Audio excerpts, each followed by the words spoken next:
জীবন, ব্যক্তিগত মুআমালাত, লেনদেন, আচার ব্যবহার, আখলাক, তারপরে যুদ্ধ বিগ্রহ থেকে শুরু করে একটা বিচার ব্যবস্থা, একটা প্রশাসন ব্যবস্থা, নেতৃত্ব নির্বাচন, এই সব বিষয়ে মুসলমানদের জন্য কি করণীয় সেই বিষয়গুলো তিনি কোরআন এবং হাদিস থেকে বিস্তারিতভাবে বিভিন্ন জায়গায় আলোচনা করেছেন।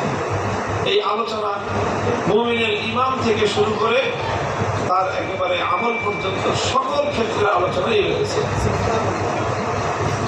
ইমাম বুখারী রাহমাতুল্লাহ আলাইহি সেই আলোচনার মধ্যে একটা গুরুত্বপূর্ণ আলোচনা এটাও করেছেন, যেই সকল বিষয়ে উম্মতের মধ্যে বিভিন্ন ভ্রান্ত দলসমূহ বা ভ্রান্ত ফেরকাসমূহ যেই সকল বাতিল মতবাদ, বাতিল চিন্তাধারা উম্মতের মধ্যে যারা ছড়ানোর চেষ্টা করেছে, বিভ্রান্তি তৈরির চেষ্টা করেছে, ইমাম বুখারী রাহমাতুল্লাহ আলাইহি এইরকম বহু বাতিল মতবাদের খণ্ডন করেছেন।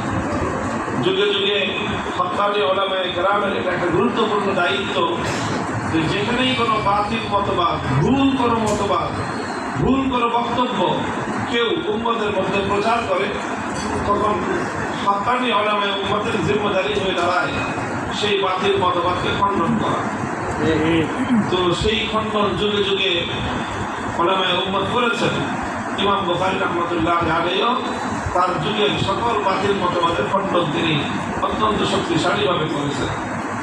তার একটা দৃষ্টান্ত আমরা পাই সর্বশেষ যে অধ্যায়ের পাঠের মাধ্যমে আমরা আমাদের এই কিতাবের সমাপ্তি টানব, সেই অধ্যায়ের মধ্যেও ইমাম বুখারী রাহমাতুল্লাহ আলাইহি এমনই একটি বাতিল মতবাদের খণ্ডন করেছেন।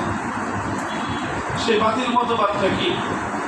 আমরা জানি যে ইসলামের মধ্যে সবচেয়ে গুরুত্বপূর্ণ বিষয় হলো ঈমান। সবচেয়ে গুরুত্বপূর্ণ বিষয় ঈমানের পরে হলো অন্যান্য বিধান। বুনিয়াল ইসলাম আলা খামসিন, শাহাদাতি আল্লা ইলাহা ইল্লাল্লাহ ওয়া ইকামিস সালাত ওয়া ইতাইজ যাকাত ওয়া হজ্জ ওয়া সাওম রমাদান। ইসলামের যে পাঁচটা বুনিয়াদ, তার মধ্যে প্রথম বুনিয়াদ হলো ঈমান, তারপরের বুনিয়াদ হলো নামাজ এবং অন্যান্য আমল। ঈমান কাকে বলে? ঈমান হলো আসলে মূলত কিছু বিশ্বাসের নাম, কিছু বিশ্বাস, আকীদা। সেই আকীদাকে দুরুস্ত করা, সঠিক বিশ্বাস ধারণ করা, এটাই হলো ঈমানের মূল কথা। যেমন একটা আকীদা বা একটা বিশ্বাস হলো আল্লাহর একত্ববাদ, তাওহীদের বিশ্বাস। একটা বিশ্বাস হলো, একটা আকীদা হলো রিসালাতের বিশ্বাস, আল্লাহর নবীর, সকল নবীদের নবুয়ত এবং রিসালাতকে বিশ্বাস করা। আরেকটা বিশ্বাস হলো আখিরাতের বিশ্বাস, পরকালের বিশ্বাস, ওয়াল বা'স বা'দাল মাউত, যে মানুষ মৃত্যুর দ্বারাই মানুষের জীবন শেষ নয়, বরং মানুষকে আবার আল্লাহ পুনর্জীবিত করবেন এবং পুনর্জীবিত করার পরে মানুষের হিসাব কিতাব হবে। এই জাতীয় বিশ্বাস, এটাও ঈমানের একটা গুরুত্বপূর্ণ বিশ্বাস। আবার এই পরকালের বিশ্বাসের মধ্যেও অনেকগুলো অংশ আছে। তার মধ্যে একটা অংশ হলো আল্লাহ পাক রব্বুল আলামিন মানুষের যাবতীয় ঈমান এবং আমলের হিসাব নেবে, হিসাব কিতাব হবে মানুষের। তারপরে হিসাব কিতাবের পরে ফারিকুন ফিল জান্নাহ ওয়া ফারিকুন ফিস সাঈদ, একদল জান্নাতে যাবে, তারা পুরস্কৃত হবে, আরেক দল যারা হিসাব কিতাবে ব্যর্থ প্রমাণিত হবে, ফেল করবে, তারা জাহান্নামে যাবে। এই প্রত্যেকটা বিষয় ইসলামের অকাট্য বিশ্বাস। তো সেই অকাট্য বিশ্বাসের মধ্যে এটাও একটা, যে আল্লাহ পাক রব্বুল আলামিন মানুষের ঈমান এবং আমলকে পরিমাপ করে, মানুষের ঈমান এবং আমলের হিসাব নেবেন। কি নেবেন? হিসাব নেবেন। হিসাব করবেন আল্লাহ। হিসাব করবেন কিভাবে? কোরআন এবং হাদিসের মধ্যে আখিরাতে মানুষের আমল, মানুষের ঈমান, এগুলো হিসাব করার অনেকগুলি পদ্ধতির কথা বর্ণনা করা হয়েছে। তার মধ্যে একটা পদ্ধতি হলো যে আল্লাহ পাক রব্বুল আলামিন বান্দার আমলকে ওজন দিবেন, বান্দার আমলকে ওজন দিবেন। ওজন দিয়ে পরিমাপ করে কার আমল, কার নেক আমল কতটুকু, কার বদ আমল কতটুকু, এটা আল্লাহ পাক রব্বুল আলামিন প্রমাণ করবেন এবং সেই প্রমাণের ভিত্তিতেই আল্লাহ পাক প্রত্যেক ব্যক্তির ব্যাপারে বিচার করবেন। যাকে পুরস্কৃত করা তাকে জান্নাতে দেবেন, আর যাকে শাস্তি দেওয়া দরকার তাকে জাহান্নামে দিবেন।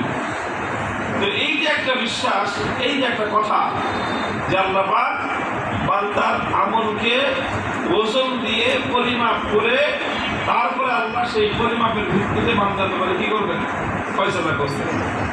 এটা হলো ইসলামের একটা আকীদা, এটা হলো ইসলামের একটা বিশ্বাস, এটা একটা অকাট্য বিশ্বাস। এটাকে ধারণ করা, এটাকে মেনে নেওয়া, এটা হলো ঈমান। আর এটাকে অস্বীকার করা, এটা হলো কুফর।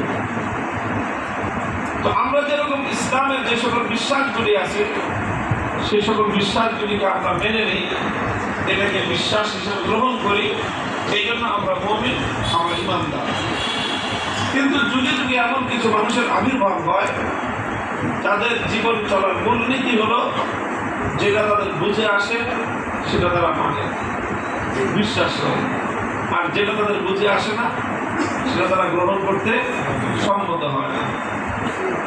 যেটা তাদের বুঝে আসে সেটা মানে, যেটা বুঝে আসে না সেটা মানে না, সেটাকে তারা প্রত্যাখ্যান করে দেয়। তো এরকম কিছু মানুষ সেই যুগেও ছিল যাদের এই বিষয়টা বুঝে আসে নাই যে আল্লাহ পাক রব্বুল আলামিন মানুষের আমলকে, মানুষের কৃতকর্ম, এটাকে আবার ওজন দিবেন কিভাবে। কারণ আমল তো এমন কোনো জিনিস না যেটাকে ধরা যায়, ছোঁয়া যায়। আমল এমন জিনিস, যেরকম মনে করেন আমরা এখন আলহামদুলিল্লাহ বললাম, এটা একটা নেক আমল। সুবহানাল্লাহ বললাম, এটা একটা নেক আমল। কেউ আরেকজনকে একটা কটু কথা বললো, মিথ্যা কথা বললো, এটা একটা বদ আমল। এখন এই আমল, আমি সুবহানাল্লাহ বললাম, এটা আমল হয়ে গেল। এখন এই আমলটাকে ধরা যায়, ছোঁয়া যায়, স্পর্শ করা যায়? তো যে জিনিস ধরা যায় না, ছোঁয়া যায় না, স্পর্শ করা যায় না, সেটাকে আবার ওজন দেওয়া হবে কিভাবে? কিছু মানুষের এই বিষয়টা বুঝে আসে নাই। যেহেতু তাদের বুঝে আসে নাই, এই জন্য তারা এটাকে অস্বীকার করছে যে না, আমল আবার ওজন দেয় কি হবে, ওজন দেওয়ার জিনিসটা। তো যারা আমলের ওজন দেওয়ার বিষয়টা বুঝে না আসার কারণে এটাকে কি করে বসছে, অস্বীকার করে বসছে, তাদেরকে বলা হয় মুনকিরিনে ওজন। কি বলা হয়? মুনকিরিনে ওজন, ওজন অস্বীকারকারী। ইমাম বুখারী রাহমাতুল্লাহি আলাইহির সর্বশেষ এই অধ্যায়ের দ্বারা উদ্দেশ্য হলো যে এই ওজন অস্বীকারকারী যে ফিরকা বা যেই দল, যেই মানে গুমরাহ দল, তাদের যে ভ্রান্ত মতবাদ, কি ভ্রান্ত মতবাদ? ওজন অস্বীকার করা, বান্দার আমলের ওজনকে অস্বীকার করা। তিনি এই ভ্রান্ত মতবাদকে খণ্ডন করার জন্যই এখানে এই অধ্যায়টি স্থাপন করেছেন। এই অধ্যায়ের মূল উদ্দেশ্য হলো যারা আমলের ওজনকে অস্বীকারকারী ভ্রান্ত দল, সেই ভ্রান্ত দলের ভ্রান্ত মতবাদকে কি করা? খণ্ডন করা। অর্থাৎ রদ্দে ইনকারে ওজন। ইনকারে ওজন এটা একটা ফিতনা। যারা ওজন অস্বীকারকারী তারা একটা ভ্রান্ত মতবাদের দল। ভ্রান্ত মতবাদের এই দলের ভ্রান্ত মতবাদ নামক এই ফিতনাকে রদ করা, এটাকে খণ্ডন করা, এটাই হলো ইমাম বুখারীর উদ্দেশ্য। এই জন্য ইমাম বুখারী রাহমাতুল্লাহি আলাইহি তিনি একটা অধ্যায়ের শিরোনাম দিলেন। কি শিরোনাম? আন্না আমালা বানি আদম ওয়া কাওলাহুম ইউজান। যে মানুষের আমল এবং মানুষের কথা এটা ওজন দেওয়া হবে। সুতরাং এই কথার দ্বারা ইমাম বুখারী বুঝাইতে যাচ্ছেন যারা বলে যে ওজন নাই, ওজন হয় কিভাবে, ওজন দেওয়া যাবে না, তাদের কথাটা বাতিল। বরং সঠিক কথা কি? যে মানুষের আমল এবং মানুষের কথা এগুলো সব কি হবে? ওজন দেওয়া হবে।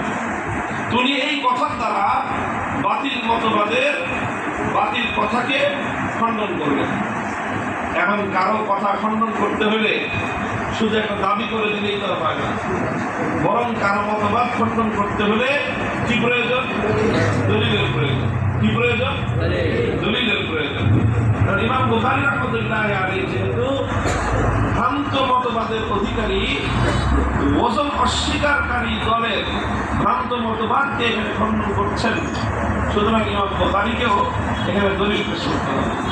কি করতে হবে?